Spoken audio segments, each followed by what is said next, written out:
Unbeknownst to many Americans, the United States has pledged more than $185 million in support of the African Union's military mission in Somalia, which has been battling against an insurgency intent on preventing a UN-backed government from being installed and imposed upon them.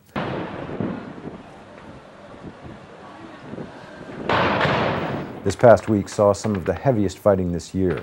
The United Nations reported that combat in Somalia's capital, Mogadishu, caused the displacement of at least 22,000 more civilians, forced relief agencies to curtail their operations in the city.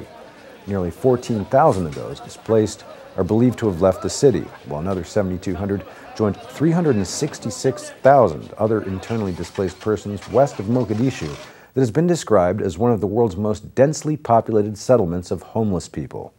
Somalia has not had an effective government for 19 years.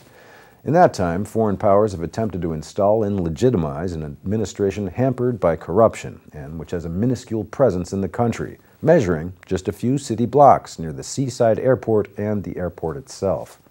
This past week, the fighting between African Union troops and insurgent group al-Shabaab, which controls much of the capital and large areas in central and south Somalia, killed and wounded civilians as well as destroyed or damaged several homes in residential neighborhoods.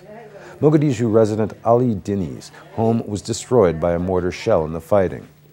A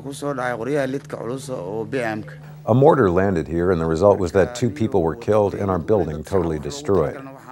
Troops from Uganda comprise the bulk of the African Union's 7,000-strong force. This past week, Uganda said it has 10,000 more forces trained and ready to deploy to Somalia, but the country wants the United States to provide more assistance. The U.S. Embassy spokeswoman in Uganda, Joanne Lockard, says the U.S. has already provided funds for an additional 1,000 Ugandan troops and is encouraging other donors and African nations to step forward to provide additional troops and financial and logistical support to the war effort.